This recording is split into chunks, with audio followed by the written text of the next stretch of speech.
E aí, galera, vamos lá para nosso momento de revisão? Professora Tábida com vocês e a gente vai falar um pouquinho mais nessa revisão da nossa aula 7.2 sobre as extensões mendelianas. Eita, professora, eu acho que durante a aula ali eu pisquei e ficou alguma coisa desconecta ali. Vamos lá? Então esse é o momento, tá bom? Vamos falar então sobre as extensões mendelianas. Deixa eu colocar aqui. Ok. Aula 7.2, extensões mendelianas. Bom, na aula nós falamos sobre os tipos de herança, né? E a gente viu que existem 4 tipos de heranças. As autossômicas dominantes, saiu certinho, né? Caramba!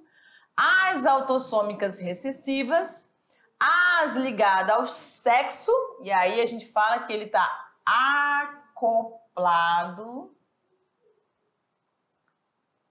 ao cromossomo X, ficou lindo, né? Menina, minha letra tá beleza. E as restritas ao sexo, que no caso vai estar acoplado ao cromossomo Y. E para cada uma delas você vai ter um padrão, tá? Na autossômica, diferente das que estão relacionadas ao sexo ou ao cromossomo 23, né? Cromossomos sexuais. Você vai ter nas autossômicas aqueles que vão estar ali, os 22 pares em diante. E aí, elas vão acontecer tanto no homem quanto na mulher. Na autossômica dominante, você tem tanto na primeira, na segunda, na terceira geração, os eventos acontecendo, tá? No homem e na mulher. Na recessiva, você vê que ela salta, quando a gente observa o heredograma, ela pode saltar uma geração. Por quê? Porque esses indivíduos podem ter os pais ser filhos de indivíduos heterozigotos. Quando eles são filhos de heterozigotos, eles não vão manifestar, né? Eles não vão estar aparecendo. Só vai aparecer essa questão da herança autossômica quando você tiver aí a excessividade, tá? E a ligada ao sexo, você vai ter a manifestação mais acentuada, não está restrita ao Y, mas ela vai se manifestar com maior frequência nos homens também. Por quê, professora? Porque a mulher é dotada de cromossomo XX e o homem de XY, não é?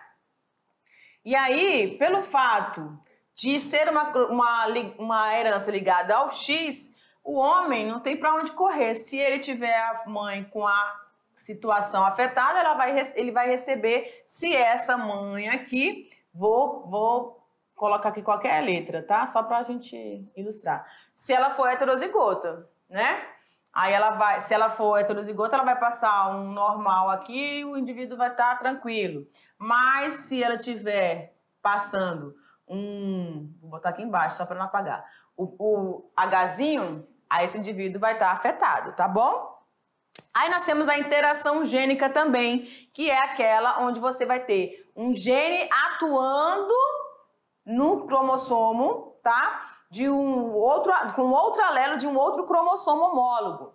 Na epistasia, o que eu tenho? Eu tenho a interferência daqueles que são chamados genes epistáticos sobre os influenciados, que vão ficar apagados, chamados de hipostáticos.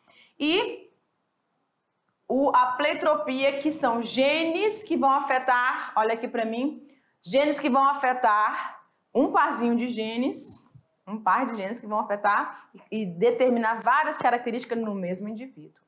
Tá bom? Então, são essas diferenças chaves que a gente vai tentar trabalhar agora dentro das nossas questões. Então, fica ligadinho para a nossa atividade.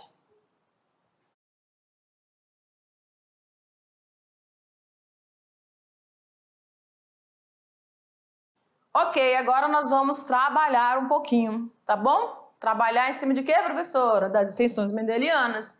Vamos ver alguns casos e avaliarmos algumas situações dentro de cada um desses padrões, identificando que se é pleiotropia, identificando se é uma herança ligada, se é uma herança restrita ao sexo, tá bom? Vamos lá, então? Olha lá nossa questão.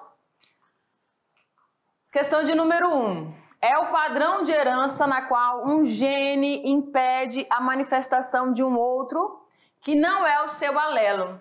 Aqui está uma definição de um conceito, tá? Então, vou reler de novo. É o padrão de herança na qual um gene impede a manifestação de um outro que não é o seu alelo, ou seja, não está no seu cromossomo homólogo. O alelo vai ser no mesmo cromossomo, o homólogo. Nessa herança genética, um gene de um determinado locus atua sobre os genes no locus diferente. Esse fenômeno, ele é explicado pela, olha lá, interação gênica. Aí a gente lembra o que da interação gênica? Que os genes, eles não vão impedir a manifestação. 2 genes em cromossomos diferentes, tá? Aqui você tem um pazinho do homólogo aqui, tá? Então, esse gene aqui vai, vamos dizer, né? Esse gene aqui, vamos dizer que esteja embaixo, mas tanto faz. Esse gene aqui vai se unir a esse aqui e vai determinar uma característica, tá? A interação. Aí você tem... Então, ele não impede nada, não está influenciando na questão de impedir que esse gene se manifeste. Pelo contrário, ele vai se unir e vai determinar a característica. Pleiotropia é aquele que um gene vai determinar várias características. Não está falando aqui nada de impedimento também. Herança restrita ao sexo. Está falando de cromossomo ou de alteração ligada ao cromossomo X, não é o que a questão está falando. Letra D, epistasia. Nessa herança você tem genes epistáticos e os genes hipostáticos. Os epistáticos se influenciam a questão do outro ou manifestação de um outro gene. Aí tem a herança ligada ao sexo, que seria... Opa, eu errei aqui, né, galera? Desculpa aí. Herança restrita ao sexo, que é a ligada ao X, acoplada ao Y, perdão. E aqui vai ser ligada ao X, confundi aí. Mas a nossa resposta não está ligada a isso, porque a questão é a letra D, epistasia. Beleza? Vamos seguindo. Sabemos que a cor do pelo de labradores é um caso de epistasia. Esses animais podem ter pelo de cor preta, cor marrom, dourada ou dourada. E os genes Bzinho e Ezinho, estão relacionados com essa característica. Então, a gente precisa estar atentando a questão para esses dois, Bzinho e Ezinho. O alelo Bzão determina a cor preta. O alelo Bzinho determina a cor marrom. Então, eu vou colocar aqui, ó, B, preto. Bzinho vai determinar marrom. Linda letra. E os alelos Ezinho, em homozigose recessivos vão relacionar-se com a cor dourada. E são epistáticos. Isso quer dizer que eles vão exercer influência. Se eles estiverem presentes, eles vão exercer influência e vão apagar o outro gene. Certo? Eles vão impedir que a expressão do outro gene que vai determinar a cor preta ou marrom. Aí, olha só como está tranquila essa questão. Sendo assim, o indivíduo Bzão, Bzinho, Ezinho tem pelo da cor que tipo? Ixi, vai ficar em cima. Não vai, tá tranquilo. Ela vai ser preta, marrom, dourada, preto com dourada ou marrom com dourada. De cara eu já quebro isso aqui, tá? Nunca no Brasil você vai encontrar um labrador, né, com duas cores, não. Preto dourado, marrom com dourado, não. Por quê? Porque se trata de uma epistasia, tem que um camuflar o outro, um vai agir sobre o outro, tá? Na nossa questão, no nosso enunciado aqui, você viu que os ezinhos determinam a cor dourada. E se eles são genes epistáticos, isso quer dizer que esses genes vão sobressair sobre o Bzão Bzinho. Então, qual é a cor do indivíduo? Obviamente que vai ser a cor dourada, tá bom? Que vai estar ali prevalecendo, porque se trata de genes epistáticos. Tranquilo? Vamos seguir? Questão de número 3. Fenômeno em que um par de genes alelos condiciona o aparecimento de várias características no mesmo organismo. Este é um evento explicado pela genética e denomina-se A. Epistasia, B. Interação gênica, C. Herança ligada ao sexo, D. Pleiotropia e E. Herança restrita ao sexo. Presta atenção no enunciado. Fenômeno em que um par de genes alelos vai condicionar, certo? Se houver a presença deles, eles vão estar dando condicionamento para o aparecimento de características diversas, variadas no único indivíduo, no mesmo indivíduo. Isso é um exemplo clássico de pleiotropia, tá bom? Pleiotropia, se você colocou aí a letra D, você tá de parabéns. Está tranquilo. Vamos lá? A nossa última questão, a gente tem o seguinte: o daltonismo é uma condição hereditária caracterizada por uma anomalia na distinção de algumas cores. Verdade, às vezes você não consegue. Tem gente que fala assim, é a cor azul, a cor verde, mas são algumas cores, né? Dependendo da situação, você não consegue visualizar. Mas, claramente, essas duas cores, mas não é um padrão. Essa condição é recessiva, ligada ao sexo. Ou seja, o gene responsável pelo daltonismo, aqui, ó, olha que legal, a questão já está te dando tudo. Ela está falando da doença. Se ela não tivesse colocado essas informações aqui, ó, mas você já sabia que o daltonismo é uma doença ligada ao sexo, mas ela está te ajudando, ela está dizendo que ela é recessiva e ela é ligada ao sexo. Ou seja, o gene responsável pelo daltonismo está presente em um locus gene do cromossomo X. Sobre o daltonismo, é correto afirmar o quê? A. Filhas de homens daltônicos são sempre daltônicas. Deixa eu ver se tem alguma continuidade aqui. Tem não, então deixa eu colocar aqui. Beleza. Então vamos lá. As filhas de homens daltônicos. Para o homem ser daltônico, então você tem aí o homem XY, tá? Aí esse homem, ele é daltônico. Então ele tem, vou colocar o Dzinho de daltônico, tá? Ele é afetado. Como é recessivo, gente, ó. Aí eu tô colocando o D de daltônico mais o Dzinho por causa da recessividade. Então ele é o afetado lá, ele é daltônico. Qual é a probabilidade? Esse homem tem filhas, de ter filhas de homens daltônicos são sempre daltônicas. Presta atenção. Aí eu vou colocar o casamento. Se esse homem se casar, se é uma doença não, uma herança ligada ao X, presta bem atenção. Aí eu tenho a mulher dele lá. A mulher dele pode ser Dzão.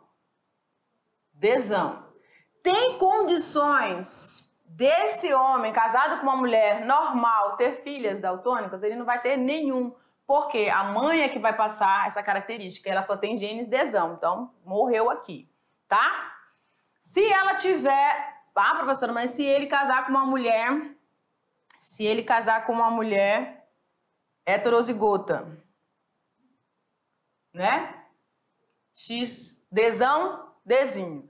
Então, eu vou ter que fazer o pareamento aqui, ó. Vamos aqui pro lado. XX, XY, tá? E ele é daltônico. A mulher, ela é heterozigota. E aí, o que vai acontecer? Eu faço aqui, ó. XX, Dzão, Dzinho. Faço X, Y. Dzão e o Y. E aí eu faço agora o segundo aqui. X, Dzinho, Dzinho. E o último indivíduo só vai herdar o Dzinho. Então, olha só para essa questão aqui. Se a mulher for Dzão, não tem como ter os filhos daltônicos. Se for heterozigota, olha o que vai acontecer. Isso aqui é normal, o homem é normal, essa mulher vai ser afetada e esse homem é afetado. Então, eu tenho 25% da mulher ser afetada, desse indivíduo casado com a mulher heterozigota para o daltonismo ser afetado. E o homem, somente 25% também, tá? Então, 50% corresponderia aí para ser, na verdade aqui é separado, né? Porque em relação ao sexo eles são diferentes. Então, assim, 25 para cada, tá? Então, vamos lá para a letra B. Filhas de homens daltônicos possuem 50% de chance de herdarem essa característica do pai. Filhas de homens daltônicos, aqui o homem daltônico, possuem 50%. Não, né? Para ser daltônica, tá aqui, ó. Deixa eu mudar a cor. Para ser daltônica, ela tem que ser X, Dzinho. E não é 50%, e sim 25%. A questão também não está correta. Agora, olha aqui. Filhos de mulheres daltônicas são sempre daltônicos? Filhos de mulheres. Se a mulher for daltônica, ela vai ser X, Dzinho. Filhos de mulheres daltônicas são sempre daltônicos. Então, para ela ter um filho daltônico, ela só pode dar D. Então, todos os filhos, todos os meninos das mulheres daltônicas, se ela é X, Dzinho, sim, serão sempre daltônicos, porque o Y vai determinar o sexo masculino e ela só vai ter Dzinho para poder estar dando. Então, a nossa questão já é a letra C, tá bom? Agora D. Filhos de homens daltônicos possuem 50% de chance de herdarem essa característica do pai. Não é 50 e sim 25, como a gente viu aqui. Letra E. Filhas de pais daltônicos têm 75% de chance de herdarem as características dos pais. Gente, os pais são daltônicos, tá bom? Isso quer dizer o quê, professora? A mãe é X, Dzinho e o pai é X, Dzinho, Y. Não tem 75%, todos eles vão ser daltônicos, tá bom? Então, a nossa questão correta, letra C, filhos de mulheres daltônicas são sempre daltônicos. Perfeito? Olha aqui para mim. O interessante é a gente analisar todo o enunciado da questão e você for colocando as informações chaves assim no cantinho, tá? Às vezes ali a gente fica com pouco espaço, a letra da professora não é aquelas coisas, né? E aí, você no seu caderninho vai organizando todas as informações para você conseguir fazer. Às vezes, só observando a questão, o enunciado ou a alternativa, você já mata, você não precisa nem fazer cruzamento de nada, tá bom? Mas se você não tiver muita prática, você faz lá cruzamento até você ficar craque, tá bom? Então, essa aula termina por aqui, eu te espero para a próxima. Beijo, tchau, tchau!